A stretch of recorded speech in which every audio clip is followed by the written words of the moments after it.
Vamos a leer el libro de Romanos capítulo 3, del versículo 9 hasta el versículo 18. Vamos a leer. Dice: ¿qué pues somos nosotros mejores que ellos? En ninguna manera, pues ya hemos acusado a judíos y a gentiles que todos están bajo pecado. Como está escrito, no hay justo ni aun uno, no hay quien entienda, no hay quien busque a Dios. Todos se desviaron, a unas se hicieron inútiles. No hay quien haga lo bueno, no hay ni siquiera uno. Sepulcro abierto es su garganta, con su lengua engañan, veneno de áspides hay debajo de sus labios. Su boca está llena de maldición y de amargura. Sus pies se apresuran para derramar sangre. Quebranto y desventura hay en sus caminos, y no conocieron camino de paz. No hay temor de Dios delante de sus ojos.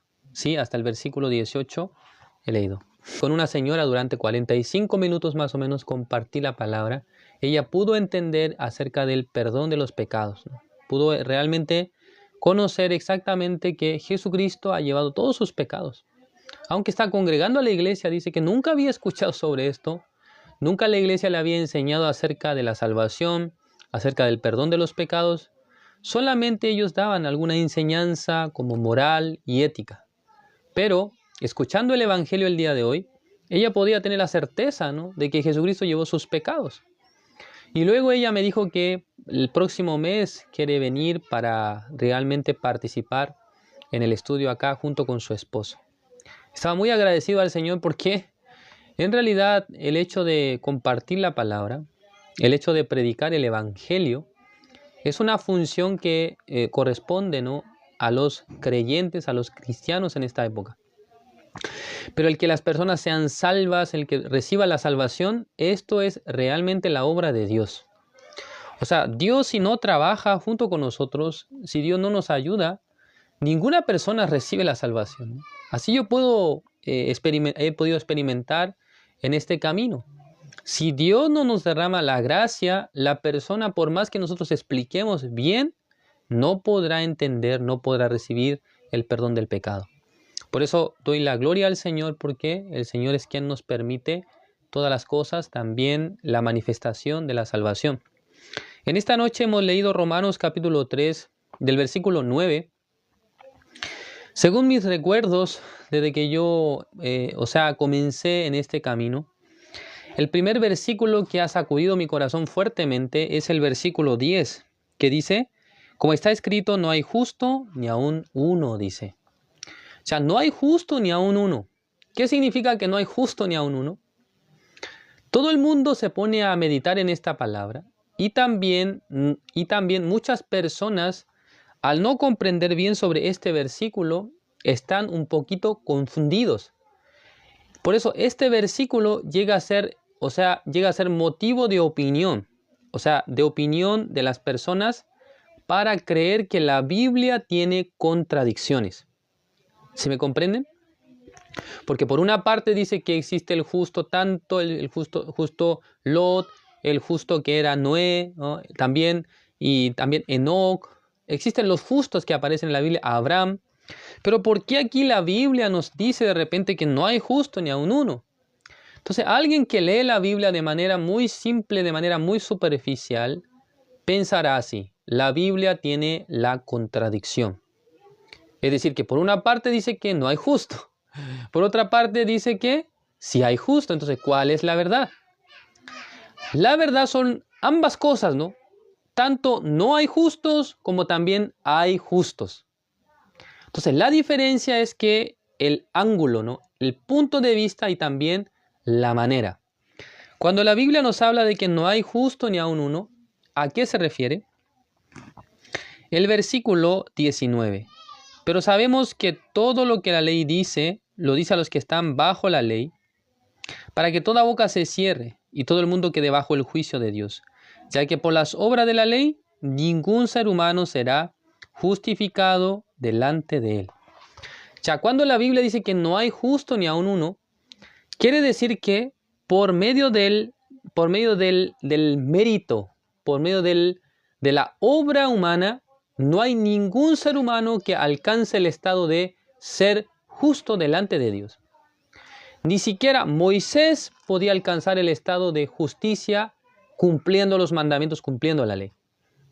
No existe en el mundo alguien que pueda cumplir la ley y ser justo delante de Dios. Por eso la Biblia dice, no hay ni un justo. Entonces Dios ha querido equilibrar este mundo, ha querido poner a todos en una misma condición, o sea, poner a todos en un punto común. Para nosotros existen diferentes clases sociales, ¿no es así? Existen diferentes niveles intelectuales, conforme a su CI, ¿no? Conforme a su coeficiente intelectual, la gente se puede determinar y dividir, conforme a su posición social, conforme a su situación económica, en fin. El mundo está dividido de esta manera, segregado por las capacidades, ¿eh? Por el conocimiento, o por la capacidad económica, por la capacidad intelectual. En el deporte también está dividido los que son mejores deportistas, los que no son tan buenos, ¿eh? Y los que son muy malos. Existen los niveles de deportistas. Pero en la Biblia, Dios quiere poner a toda la humanidad en un punto común. Entonces, Dios no pone a toda la humanidad en el punto de ser común, todos son buenos. Dios no dice que todos los seres humanos son buenos, sino que Dios Dios equipara a toda la humanidad en una misma condición. ¿Cuál es? El versículo 12. Todos se desviaron, a unas se hicieron inútiles, no hay quien haga lo bueno, no hay ni siquiera uno. Entonces Dios, para poder salvar a todos de la misma manera, primero, todas las personas que estaban realmente enaltecidos en este mundo, sus corazones estaban elevados, creídos, Dios quiere realmente bajar primero. O sea, tú que te crees bueno, tú que te crees interesante, intelectualmente muy capaz, pero yo te digo que tú eres malo. Delante de mí tú eres malo, tú no tienes el bien. Por lo tanto, el ser humano que estaba queriendo ser alguien o queriendo mostrar algo delante de Dios, realmente Dios quiere decirle, en realidad tú eres malo. Eso dice la Biblia, ¿no? Todos se desviaron, a unas se hicieron inútiles. No hay quien haga lo bueno, no hay ni siquiera uno, dice. Si en el caso que ustedes conocen a una persona muy buena en este mundo, muy correcta, entonces desde su punto de vista tal vez esa persona puede ser muy correcta, muy buena, ustedes llamarán, esa persona es buena. Totalmente de acuerdo con usted, ¿no? Pueden hablar así. Pero cuando ustedes ven esta palabra, quien está calificando al hombre no son ustedes. No son ustedes calificando a otro ser humano como ustedes, sino es Dios, que está calificando a la humanidad. Por eso dice, todos se desviaron. A unas se hicieron inútiles, no hay quien haga lo bueno, no hay ni siquiera uno. Esta palabra puede tener dos resultados en el corazón de las personas. El primero, en una persona bien egocéntrica, ¿no? Con un corazón bien alto que se considera mucho a sí mismo, será una ofensa. ¿Qué? ¿Cómo que me trata así? ¿Cómo que no hay ni uno bueno? ¿Y yo? ¿Estoy pintado? Mire, yo ayudé a fulano, yo ayudo a mis padres, yo ayudo a mi vecino, ¿no? Yo ayudo a mis compañeros de trabajo. Entonces la gente está llena de estas cosas. Lo que hizo bien, lo que resaltó, lo que había hecho bien en su vida, ¿no? Realmente nosotros somos tales personas. Cuando algo resulta bien en nuestra vida, nunca lo podemos olvidar. Recuerdo que una vez yo estaba manejando el auto de un tío, cuando era niño, ¿no? En realidad estaba queriendo aprender a manejar. Y cuando lo llevamos, cuando estaba entrando, ¿no?, hacia la casa, o sea, en la parte de afuera de la casa está la reja. Entonces había que poner ahí, estacionar el auto. Y yo, digamos que estacionando el auto, poniendo apretando a fondo el embrague y luego el freno, el auto se paró. Pero el auto no se detuvo, el motor no se detuvo. Esto fue algo impresionante, ¿no? Es decir, que para uno que está aprendiendo, realmente es algo muy positivo, pero digamos que esto ha quedado en mi corazón como si fuera una cosa excelente, ¿no? Pero realmente yo todavía no he podido sacar licencia de conducir, ¿no? Realmente hasta hoy me acuerdo de eso. Yo en esa ocasión cuán hábil fui girando el manubrio para no chocar contra la reja primero y luego poniendo el freno, el embriague y luego el freno para que el auto no se pare, sino que el motor quede andando. Hasta hoy lo recuerdo. Realmente eso no es nada, ¿no? Para un conductor, una persona que maneja esto es básico. Que al frenar el auto no se pare el motor, ¿no es así? Porque si ustedes apretan solo el freno, en el caso de un auto mecánico, ¿no? El auto se va a parar. Pero ustedes apretan el embriague a fondo y luego el freno, entonces el auto puede mantenerse andando, ¿no? O sea, digamos que el motor no se para. Entonces esta cosa, en algún momento para mí fue una gran cosa, ¿no? Algo demasiado grande. Pero en realidad no es nada, ¿no? Entonces muchas veces en nuestra vida, aunque hacemos algo que es insignificante, pero según nuestro punto de vista es algo grande, ¿no? Demasiado grande. Esto realmente nos hace creer que somos personas excelentes, ¿no? Somos personas sobresalientes. Pero cuando nos encontramos con esta palabra, no hay quien haga lo bueno, no hay ni siquiera uno. Versículo 13, sepulcro abierto es su garganta, con su lengua engaña, veneno de áspides hay debajo de sus labios. ¿Qué dice acá? Sepulcro abierto es su garganta. Un sepulcro abierto. Hermanos, ¿qué es lo que hay dentro de un sepulcro que está abierto? En ese lugar está lleno de los huesos y también es el lugar donde estaba enterrado el muerto, ¿no? Entonces, Jesucristo a los judíos les decía, ¿no? Habitualmente, ustedes son sepulcros blanqueados. O sea, por fuera se ven muy bonitos, pero dentro están llenos de inmundicia. Así dijo, ¿no? ¿No es así? Esta palabra, hermanos, cuando ustedes leen esta palabra, no miren solamente a los fariseos, a los judíos, sino que exactamente imaginen como si Jesús está mirándoles a los ojos, ¿no? En el corazón del hombre está lleno de descomposición, está lleno de los pecados. ¿No es así? Es la palabra de Dios, ¿no? No es la opinión personal de mi persona, sino que es la palabra de Dios. Dios estableció que no existe ni uno bueno en este mundo, que todos se desviaron, se hicieron inútiles. No hay quien haga lo bueno, no hay ni siquiera uno. Entre ustedes y yo no existe el que hace lo bueno. ¿Pueden creer esto? ¿Pueden aceptarlo desde su corazón? ¿Pueden realmente creer que entre nosotros no hay ni uno que haga el bien? Sí, pastor, hasta cierto punto yo acepto, pero cuando yo hago lo bueno, entonces yo soy bueno. Alguno puede llegar hasta esta fe, ¿no? Ya vamos a ver. El libro de Génesis, capítulo 6, versículo 5. ¿Qué dice acá? Y vio Jehová que la maldad de los hombres era mucha en la tierra, y que todo designio de los pensamientos del corazón de ellos era de continuo solamente el mal, dice. Ya cuando Dios miró, dice, y vio Jehová. O sea, ¿de quién ha sido el análisis? ¿De quién ha sido esta forma de analizar el corazón del hombre? Ha sido de Dios. No es que otro hombre analizó a otro ser humano, sino que Dios analizó al ser humano. ¿Qué es lo que dijo Dios? Que la maldad de los hombres era mucha en la tierra. Muchas personas están totalmente de acuerdo con esto en esta época, ¿no? Ustedes también, ¿no? Dice que la maldad de los hombres era mucha en la tierra. ¿No es así?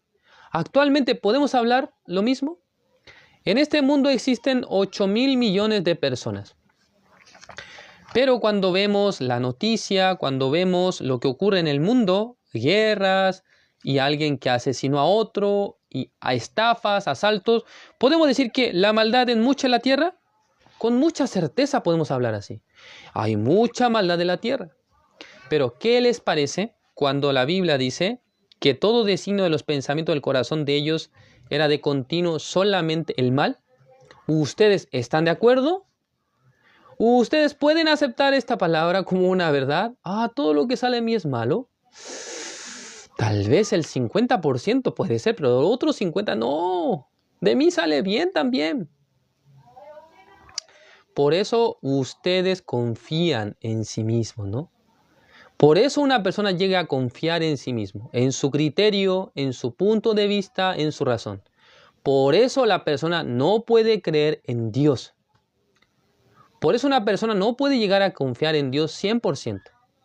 Sino que una parte sí voy a confiar en Dios, pero una parte también voy a depositar en mí esta confianza. Ya, para que nosotros no tengamos esta inclinación de apoyarnos una parte en nosotros y una parte en Dios, es que Dios finalmente nos califica. Ustedes son malos, ustedes son perversos, en usted no hay el bien, para que ya el hombre no pueda más colocar la confianza en sí mismo. ¿Es correcto? Regresemos. Romanos, capítulo 3, el versículo 14. Su boca está llena de maldición y de amargura, sus pies se apresuran para derramar sangre. Quebranto y desventura hay en sus caminos, y no conocieron camino de paz. Versículo 18, no hay temor de Dios delante de sus ojos. Ya el ser humano en su estado natural realmente va en una dirección totalmente opuesta a Dios.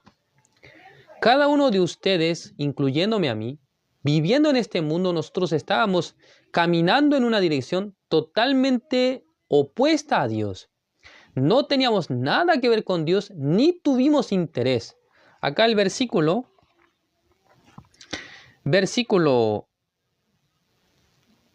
11 dice, no hay quien entienda, y luego dice, no hay quien busque a Dios. Leyendo estos versículos, hermanos, en mi vida ha tenido mucho sentido, porque realmente yo puedo decir con mucha firmeza, yo no he buscado a Dios. Realmente yo jamás tuve el propósito de ser cristiano.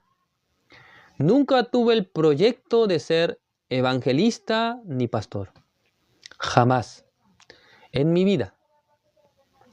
Pero un día Dios me ha buscado, es decir que Dios me ha permitido varias situaciones, varios problemas, varias adversidades en mi vida. A través de esta situación, yo no pude menos que encontrarme con su iglesia. Es la iglesia de Dios. No pude menos que encontrarme con las personas que predicaban la palabra. No pude menos que hallarme de frente. Yo hablo con mucha sinceridad sobre este tema. Yo nunca busqué ser un congregante en la iglesia. Yo nunca busqué ser ministro de una iglesia. Nunca busqué ser pastor de la iglesia. Pero un día Dios me halló y luego me dio gran aflicción, gran dificultad.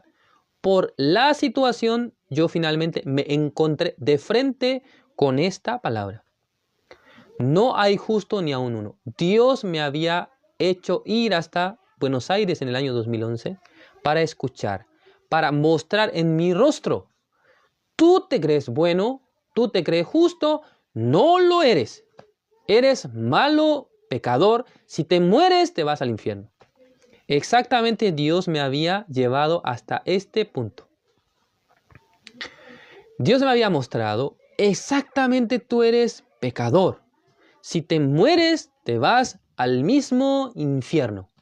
Esta parte yo tuve temor.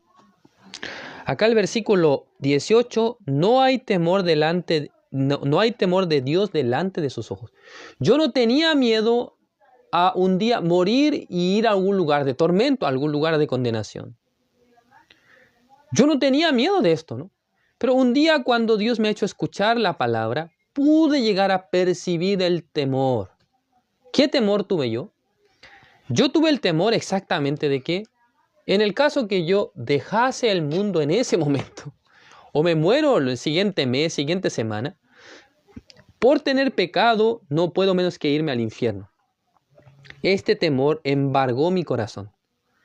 En la noche cuando me acostaba mirando el cielo, el techo de la casa donde estábamos alojados, pensaba que, Dios mío, si yo me muero todavía yo tengo mi pecado, ¿no? Yo no he sido limpio del pecado. Y si me muero, yo me voy al infierno, así pensaba. Según mi recuerdo, ¿no? Creo que hasta una lágrima estaba emanando de mis ojos, ¿no? Realmente, si yo me muero, yo me voy al infierno, voy a padecer eternamente en el lugar de condenación. Tuve por primera vez temor de la muerte. Tuve miedo de que si yo me muero, me voy al infierno. Pero esto no era un miedo, o sea, intrínseco, algo que yo tuve desde un principio, sino que al escuchar acerca del juicio de Dios, acerca del pecado, finalmente en mí llegó esta claridad. Si te mueres, te vas al infierno. Por eso yo digo que esta palabra es, para mi vida es algo muy maravilloso, porque dice, no hay quien busque a Dios. No hay quien entienda realmente. No hay quien entienda el camino de su alma, de su espíritu. No hay quien sepa hacia dónde está caminando. No hay quien sepa hacia dónde está yendo. Por eso en el libro de, creo que es Proverbios, disculpen, no recuerdo ahora exactamente, creo que es Proverbios, dice que hay camino que al hombre le parece recto, pero finalmente es el camino de muerte. ¿Escucharon esta palabra alguna vez? Hay personas que piensan que estoy caminando bien, estoy llevando mi vida excelente, tengo trabajo, tengo una esposa, tengo mis hijos, tengo mi casa, tengo mi auto. Excelente, ¿no? No hay problema con esto. Es bueno tener todas las cosas, ¿no?, de su vida. Pero no conoce que este camino, un día, esta persona muere, esta persona finalmente se dirigirá al mundo eterno, pero de la condenación eterna. Según su opinión, mi vida es excelente, mi vida es ejemplar, ya no hay nadie como yo en este mundo, he trabajado bien, estudié bien, tengo mi familia, tengo mis hijos, tengo todo, pero no sabe que está caminando hacia el precipicio. Es el lugar de condenación eterna. No entiende, dice, por eso acá dice, no hay quien entienda esto. No hay nadie que sepa hacia dónde están caminando sus pies, hacia dónde está dirigiéndose su vida. Solamente la persona quiere disfrutar en este mundo, quiere realmente hacer las cosas de este mundo, las cosas que agradan a su carne, pero no sabe que un día se presentará delante del juicio de Dios. Hermanos, la Biblia dice que no hay justo ni aun uno. ¿Con qué propósito? Para que el hombre se esfuerce para ser justo, para que yo diga, no, yo no soy como otros. No es así, sino que Dios me dice que no hay justo para que llegue el juicio en mi corazón, para que llegue realmente la regla perfecta de que no hay nadie en este mundo que por su obra, por su afán, por sus méritos, pueda obtener la salvación. Por eso Dios nos dice, no hay justo ni aun uno, para que nadie ponga la confianza en sí mismo. Pero alguien lee, no hay justo ni uno. Bueno, no hay ni uno, pero yo, que soy diferente a otro, voy a esforzarme, voy a procurar. En ninguna manera Dios quiere enseñar esto. Lo que Dios realmente quiere decirnos, en ti no hay esperanza, en ti no hay manera, en ti no hay posibilidades de alcanzar la salvación. Por eso, desde ahora, ríndete, ya que acabe tu trabajo, que acabe tu obra. Ya no quiero que te esfuerces más. Ya no quiero que procures. Ya yo te dije que no hay justo ni aun uno. ¿Tú piensas que puede ser justo? Pues yo te digo que no se puede. Ni siquiera lo intentes, sino que ríndete. Levanta la bandera blanca diciendo, Señor, me rindo. No hay nada que yo pueda hacer para ser salvo, Señor. Soy una persona realmente incapaz de lograr la salvación, de lograr la redención. Sí o sí, si yo me muero y usted me juzga, directo me voy al infierno. Debe llegar esto en el corazón de la persona. Esta claridad, ¿no? Y luego, en su corazón debe levantarse, ¿qué cosa? La fe. ¿La fe hacia qué? Hacia la obra de Jesucristo. Por eso, si dice la Biblia que si la semilla no muere primero, luego no puede dar fruto. Por lo tanto, en el corazón de nosotros primero debe morir nuestra obra, debe morir nuestro esfuerzo, nuestro empeño, y luego podrá salir realmente la voz de Dios que penetra en nuestro corazón.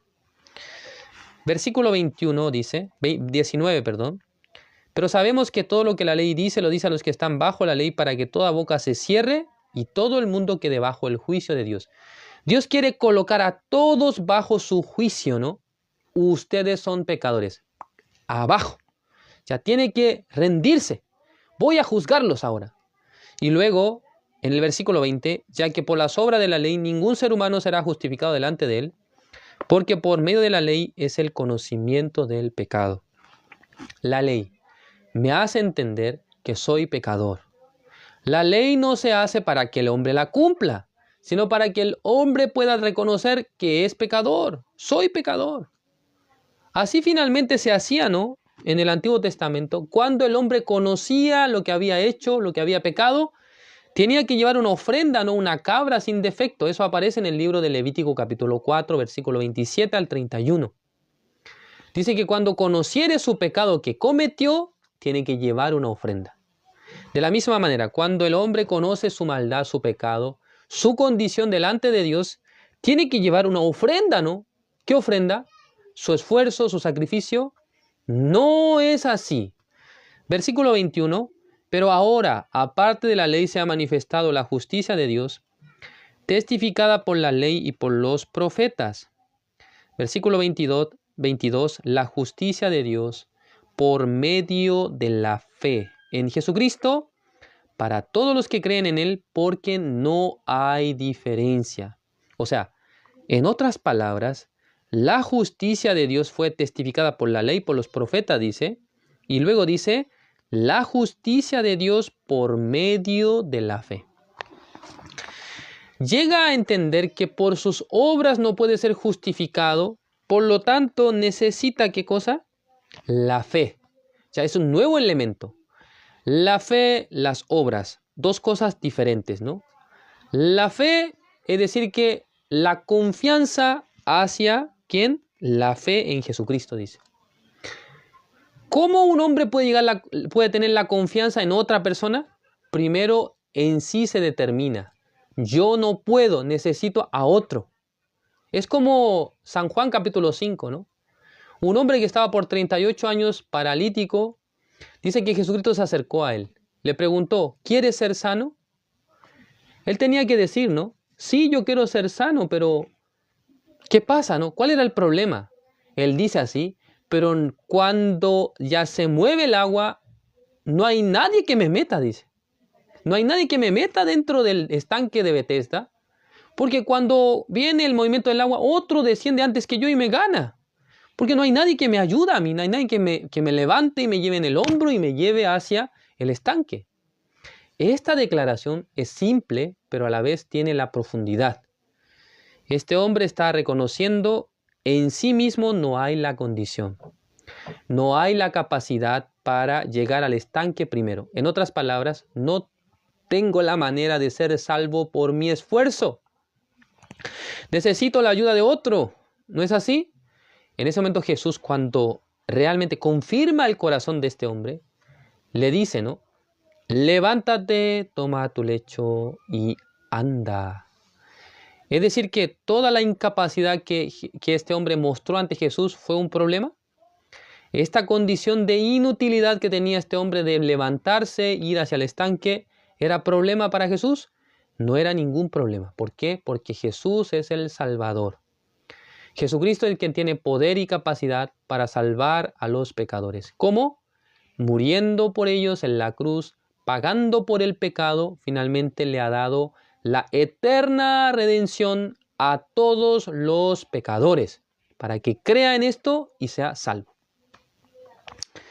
Hermanos, versículo 22, la justicia de Dios por medio de la fe en Jesucristo, para todos los que creen en Él, porque no hay diferencia. ¿Ustedes creen en Jesús? Bueno, para creer en Jesús, ustedes no deben creer en sus pensamientos. ¿Entienden? Digamos que a ustedes en la tienda, o sea, en la casa de su tío o tía, La tía le pregunta, ¿usted quiere café o té? Entonces le digo, tía, yo quiero café y té juntos. No sé muy bien ustedes tomarán así, pero en mi caso, o té o café. ¿No es así? Tiene que escoger. Desechando uno, escoger el otro. ¿Sí? De la misma manera, cuando nosotros nos presentamos delante de Dios, debemos escoger. ¿Qué debemos escoger? Creer en nosotros mismos o creer en Dios. Creer en nosotros mismos o creer en Jesús. Pero no podemos creer en los dos a la vez. O cree en uno o cree en el otro. ¿No es así? En mi caso, yo en el año 2011 he creído en Jesucristo, que llevó todos mis pecados. He creído que Él me salvó y me justificó y me limpió y hasta hoy me acompaña. Ustedes también, ¿no? No confíen más en sí mismos, ¿no? Desde el momento que ustedes creen en Jesucristo, ya ustedes están desechando su ser.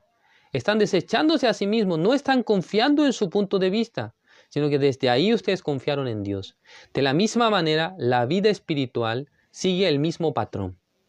Desecharse a sí mismo, no creer en lo que está surgiendo de ustedes y confiar en la palabra de Dios. Espero que todos vivan de esta manera. Gracias por su atención. Así vamos a culminar el estudio de hoy. Gracias. Oremos al Señor.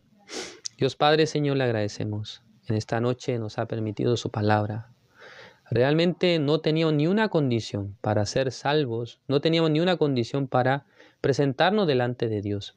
Por eso nuestra obra realmente era incompleta desde el principio. Nuestro esfuerzo no hace ninguna mella tampoco, nuestro esfuerzo cambia la opinión de Dios, sino que nuestro Dios ha querido primero ubicarnos en la posición de pecadores, de personas inútiles y que no pueden hacer el bien, para luego darnos la esperanza verdadera en Cristo Jesús.